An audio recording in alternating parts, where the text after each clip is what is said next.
10 artists, 10 songs, every single one of them written by the Beatles.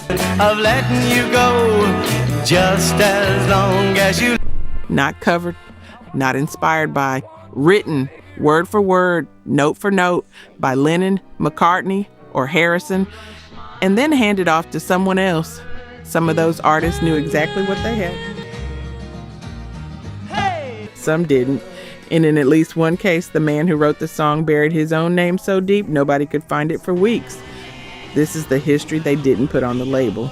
Number 10, The Foremost, Hello Little Girl, 1963.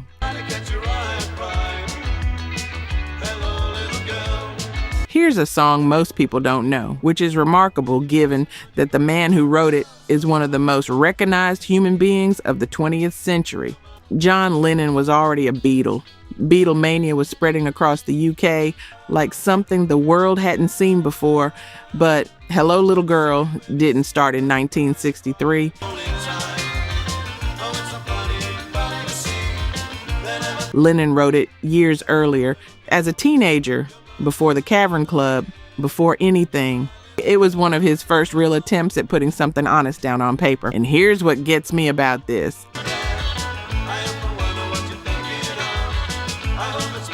In January 1962, the Beatles auditioned for Decca Records. You know the story, the label that passed on them. Guitar groups are on the way out. That audition. They played 15 songs for Decca that day, hoping for a deal. Hello Little Girl was one of them, and Decca still said no.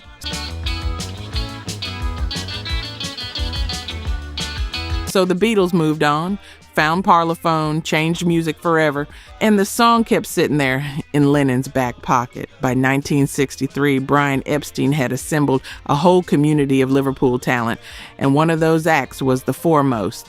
4 lads who could harmonize beautifully but needed material. Lennon heard them and gave them the song. Their debut single, Hello Little Girl, the same song that got turned down in the Decca audition, played by the same people Decca also turned down, now out in the world on someone else's voice, by reaching number 9 in the UK. There's something quiet and melancholy about that.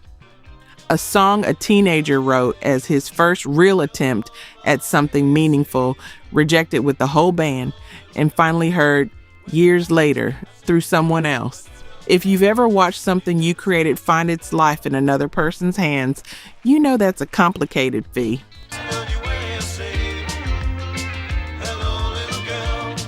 Number 9, Mary Hopkin, Goodbye, 1969. By 1969, Paul McCartney wasn't just writing songs for the Beatles anymore.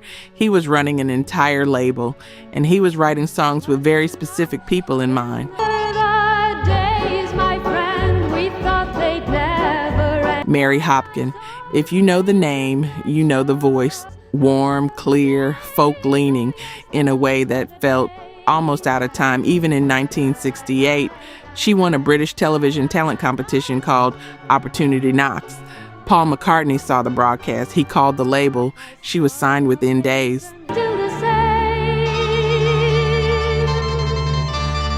The first record they put out was Those Were the Days, a song that went to number 1 in the UK, number 2 in the US, and across most of the world.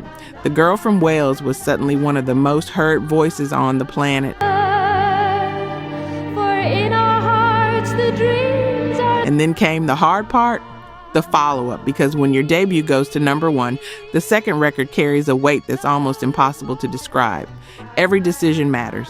Every note is measured against the thing that came before. So McCartney sat down and wrote her one. Not recycled, not a leftover somebody passed on. He wrote Goodbye specifically for Mary Hopkin, built around her voice. Released in 1969, it reached number 2 in the UK. And here's what stays with me.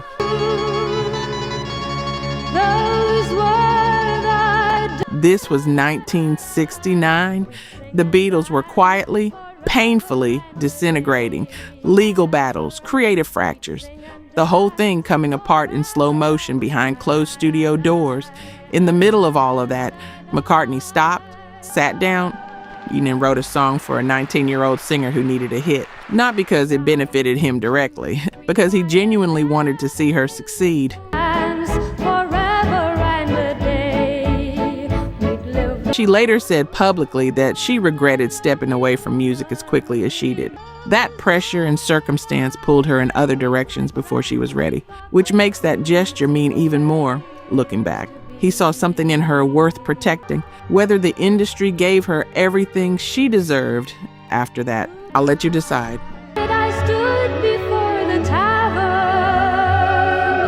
Real talk, only 9% of you are subscribed. That hurts. We're spending hours digging through archives, fact-checking every detail, bringing these stories back to life. And if you're watching this far, you clearly care. So hit subscribe. It's free and takes 2 seconds.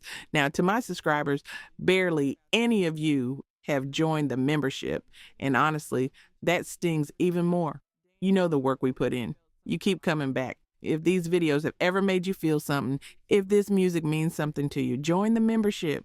It's $1 coffee a month, and it's the only way we keep this going.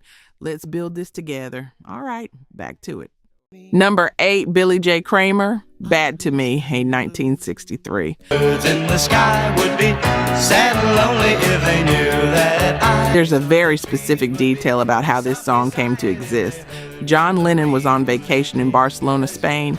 His wife Cynthia had just given birth to their son Julian back home, and Lennon had gone on holiday with Brian Epstein instead. April 1963, the Beatles were the biggest thing in the UK, but hadn't crossed the Atlantic yet. The trip was just the two of them, and the rumors were immediate and loud. Lennon talked about it openly later, in a way that was characteristically direct. He said he enjoyed the experience, found it fascinating from a writer's perspective. they'll be glad you're not bad. And one afternoon, while Epstein was out and Lennon was sitting with nothing but time and a guitar, he wrote Bad to Me. He called it a commissioned song, written specifically for Billy J. Kramer, another of Epstein's artists from Liverpool. And the story Kramer told in interviews is one of those small moments that feels larger the more you think about it. Of letting you go just as long as you let me. He said Lennon came to him on tour on his 20th birthday, walked up and said, "I've written a song for you." Just like that. Happy birthday. Here's a #1 single. Billy J. Kramer and the Dakotas went into Abbey Road on June 26, 1963.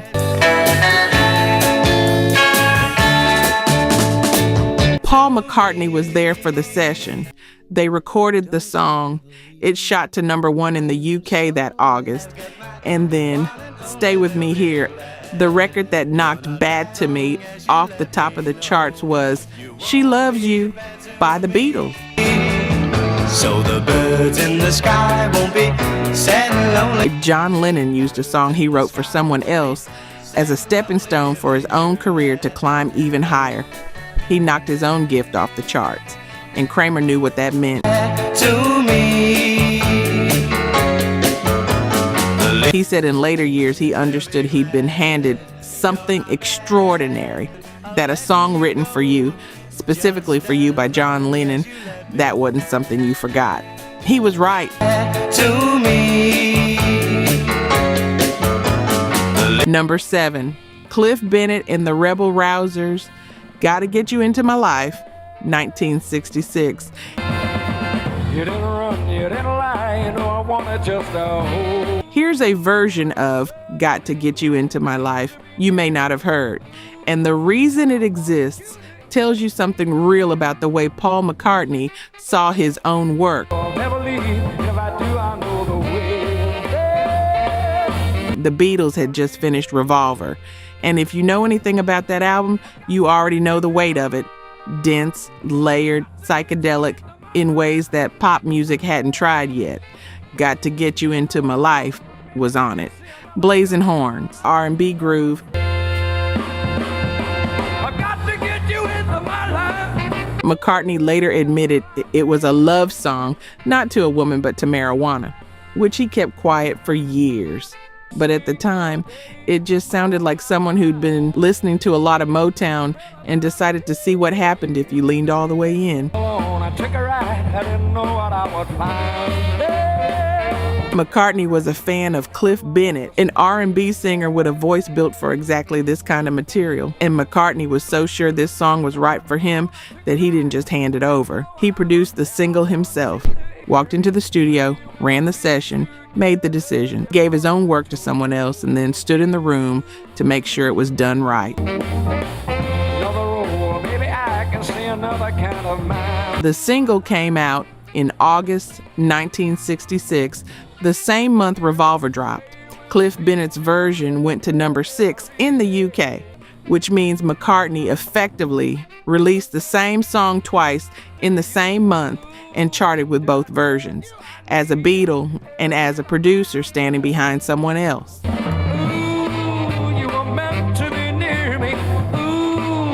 What I want you to hold on to here isn't the chart position, it's the philosophy.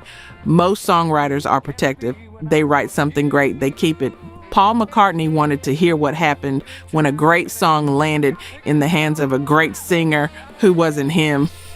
There's a confidence in that and a generosity, and Cliff Bennett ran with it. And I want you to hear me say we'll be together. Number 6, Cilla Black, Step Inside Love, 1968.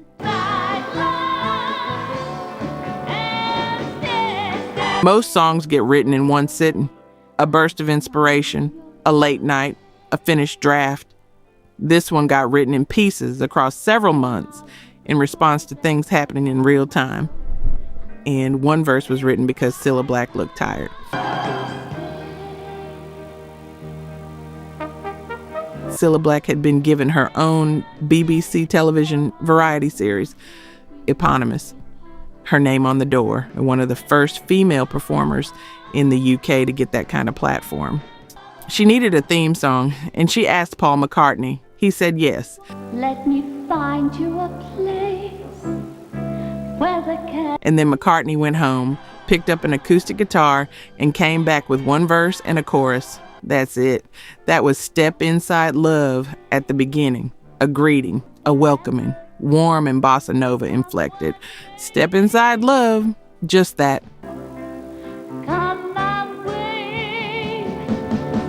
They used it. For the first few weeks of the show, Cilla sang one verse and a chorus every time the credits rolled.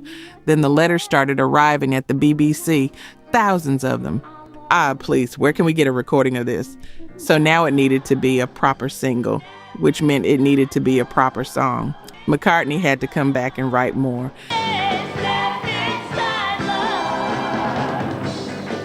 He came down to the BBC Theatre in Shepherd's Bush, sat with Cilla and her producer, Michael Hurrell, and wrote the second verse right there, in the room. And according to Hurrell, the opening line of that verse, "You look tired, you'd love," came directly from McCartney, looking over at Cilla and noticing she was exhausted from rehearsals. He wrote what he saw. Step inside, love. You look tired, love. Let me turn down the light. Come in out of the cold. Rest your head on my shoulder. He wrote that in the room, in the moment, because it was simply true. Step Inside Love reached number 8 in the UK. But here's the part that matters more.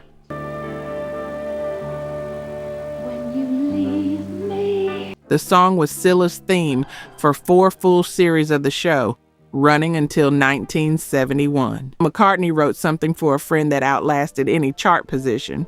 It became identity. And when Cilla Black passed away in 2015, those words were engraved on her burial marker. You look tired, love, written in a BBC green room in an afternoon because Paul McCartney was paying attention.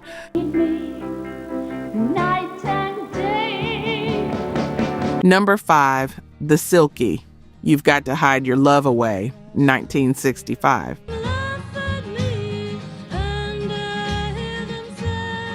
In 1965, John Lennon wrote one of the most quietly devastating songs of his entire career.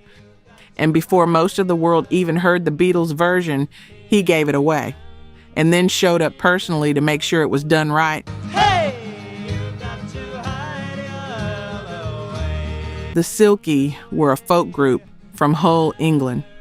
4 voices, acoustic instruments, a sound closer to a university coffeehouse than a pop stage. They'd built their following on the folk circuit, clean harmonies, traditional arrangements, genuine warmth. They were managed by Brian Epstein, which put them in the same orbit as the Beatles, and that orbit changed everything.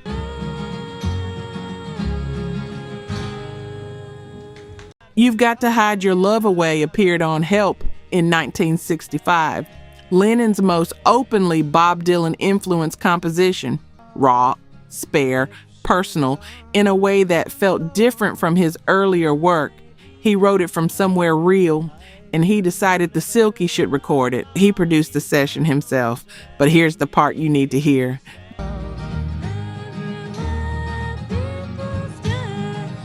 John, Paul, and George all showed up and played on the recording.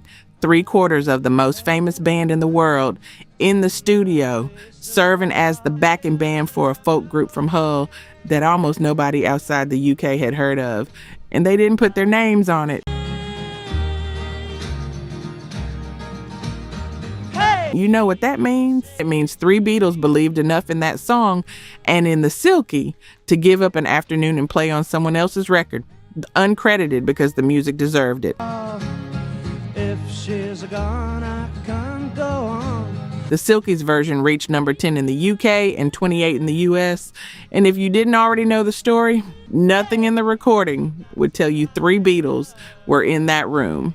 It sounds nothing like the Help version, softer, more fragile, like they stripped everything back to show what the song could carry on its own. Some of y'all are pulling this up right now. I understand. Hey, you've got to hide your Number 4, Peter and Gordon, Woman, 1966. Should you ask me how I'm In 1966, Paul McCartney ran an experiment. He needed someone he trusted to be the test subject. He picked his girlfriend's brother, and he gave him a hit song under a fake name. By 1966, the Lennon-McCartney credit wasn't just a songwriting label. It was a near guarantee. I've got plenty of time. Critics were saying it openly, that anything with those 2 names attached would chart automatically, regardless of quality. The music press was calling it brand power. McCartney began to wonder, are they right? He needed to know, so he designed an experiment. Give up my world if you'll say that my girl is my. He wrote a song called Woman, and he asked his publisher, Dick James, if he could submit it under a pseudonym. James was nervous. It sells better with your name on it, McCartney said, and I love this. Yes, I know, that's exactly the point. The pseudonym he chose was Bernard Webb, a student in Paris, according to the imaginary biography, very unavailable for interviews. Don't forsake me, woman. Peter and Gordon, who had already had a number 1 hit with a previous McCartney gift, released Woman in January 1966, credited to Bernard Webb. The first review came back almost immediately. This Bernard Webb has an amazing talent, could even be Paul McCartney. It took 2 weeks for The Secret to collapse. 2 weeks. Woman, if you need me. Without the Lennon-McCartney name on it, Woman reached number 14 in the United States and number 28 in the UK, a hit. Just a smaller one than A World Without Love. McCartney's experiment had an answer. He said he knew the game was up when he was on tour in America and saw someone in the crowd holding a sign, "Long live Bernard Webb." He said in that very Paul McCartney way of his, I didn't really mind when people found out. If you need me, then believe me, Here's what the experiment actually proved. The name was worth something real, not everything. The song still charted without it, but something, and McCartney was honest enough to sit with the answer. Woman, if you need me, then believe. If you've ever wondered whether your work stands on its own and been genuinely brave enough to test it without the safety net, you know that takes a particular kind of character. Number 3, Badfinger. Come and Get It, 1969.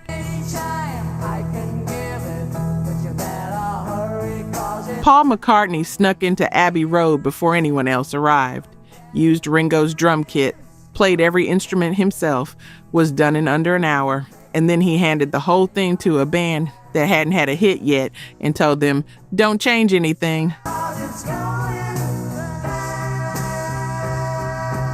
The Beatles were coming apart. Not loudly, not yet, but in the way that things fall apart before they do. Legal disputes, creative tension. Here's the weight of being the biggest band in the world pressing down on 4 separate people who wanted very different things. And somewhere in the middle of all of that, McCartney had been commissioned to write the theme for a film called The Magic Christian, starring Peter Sellers and Ringo Starr. He went home one night, waited until Linda was asleep, went quietly downstairs and wrote, "Come and Get It."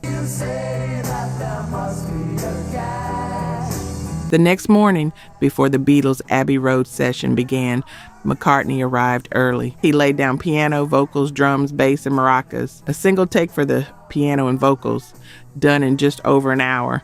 John Lennon was in the control room at some point during the session. He watched McCartney work. According to one of the band members present later, Lennon bowed his head dramatically and said, "O wise one, O sage, show us the light," and then walked out. In 1969, that line carried a weight Lennon probably didn't intend out loud. McCartney had a band in mind. The Ivies, a Welsh-English group on Apple Records who had been struggling to break through. When he brought them in, he told them exactly what they were working with. Okay, it's got to be exactly like this demo, not approximately. Exactly. And to make sure they understood what was at stake. If I don't think your version is as good as my demo, I'll put it out myself.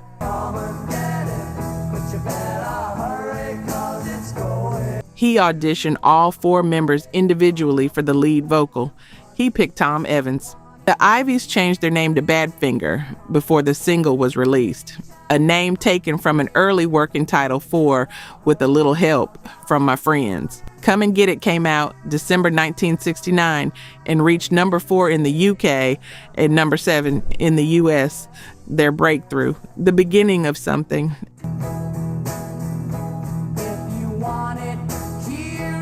Badfinger's story after that is one of the harder ones in music history.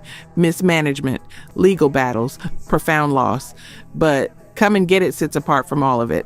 Clean, bright, McCartney confident. A gift handed to 4 guys who needed it, and they followed his blueprint note for note. And it worked. Number 2, Peter and Gordon, A World Without Love, 1964. I don't care what they say, I won't stay. Paul McCartney wrote this song when he was 16 years old. He held on to it for years because every time he tried to pitch it, John Lennon couldn't get past the first line without laughing.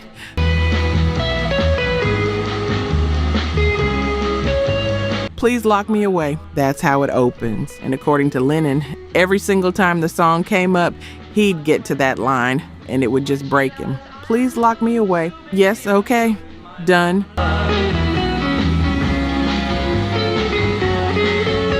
The song never made it to a Beatles session. It just lived in McCartney's notebook, the teenager's first real attempt at writing something that meant something, and waited. The day here inside where I hide. By 1963, McCartney was living in the Asher family home in London, dating Jane Asher, sleeping in a room at the end of the hall from her brother Peter, who had just formed a duo with his friend Gordon Waller and signed a record deal and needed material.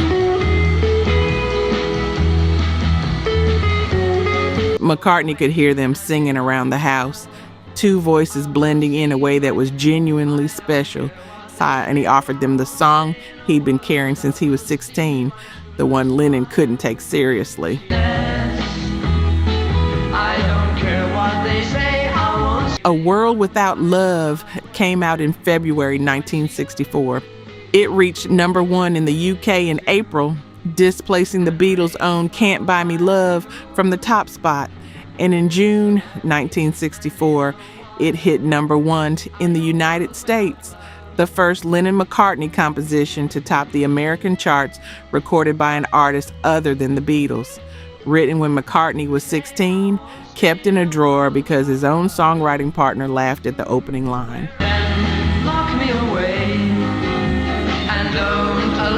And here's the detail that doesn't get easier the more you hear it.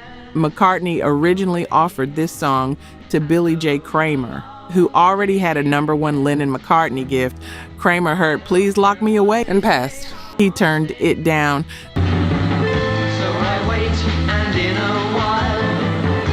The song that became the first Lennon-McCartney American chart topper by a non-Beatles artist. And if you've ever watched someone else get what you declined and do something extraordinary with it, you know that's a different kind of moment to sit with.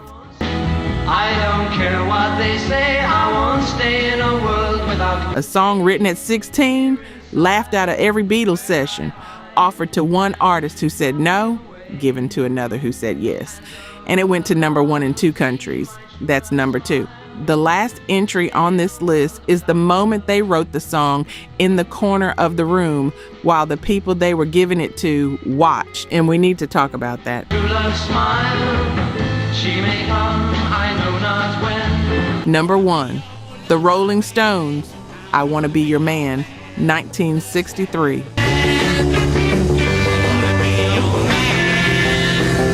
September 10th, 1963. John Lennon and Paul McCartney walk into a rehearsal space in London where the Rolling Stones are working. And before they leave, before they even put their coats down, they finish writing a song in the corner of the room while Mick Jagger and Keith Richards stand there and watch. I wanna be your man. Here's what you need to know. At that moment, the Rolling Stones had released exactly 1 single, Dear, a Chuck Berry cover called Come On, that reached number 21 in the UK. They were working, hustling, trying to figure out who they were and what their second release needed to be. They had no original material, and their manager, Andrew Loog Oldham, happened to run into Lennon and McCartney on Charing Cross Road. Some accounts say stepping out of a cab, others say on foot, returning from an awards lunch, and brought them directly to the studio. Lennon and McCartney walked in. They said, "We have a song." They played what existed, a verse, a chorus, a groove, unfinished but real. The Stones heard it and said yes without hesitating.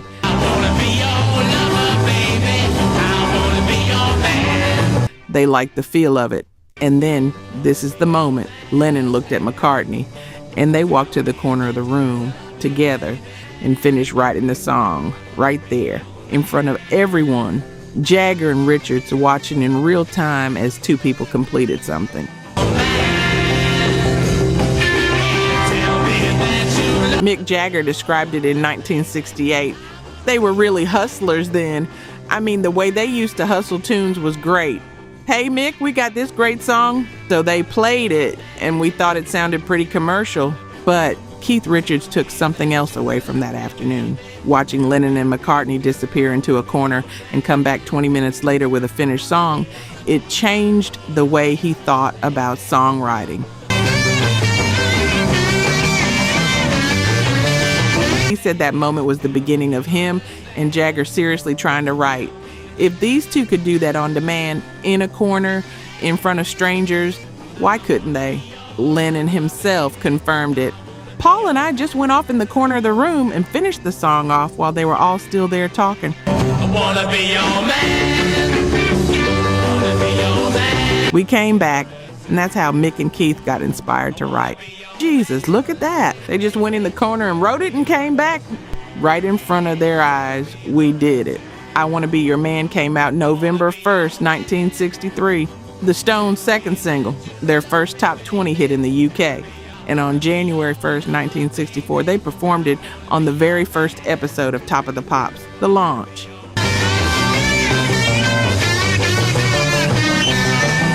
the beginning of everything that followed. And Lennon, interviewed in 1980, was asked about the song. He said it was a throwaway. Gee, the only two versions of the song were Ringo and the Rolling Stones. That shows how much importance we put on it. We weren't going to give them anything great, right? A throwaway. The song he finished in 20 minutes in a corner. The song that launched the career of the greatest rival the Beatles ever had.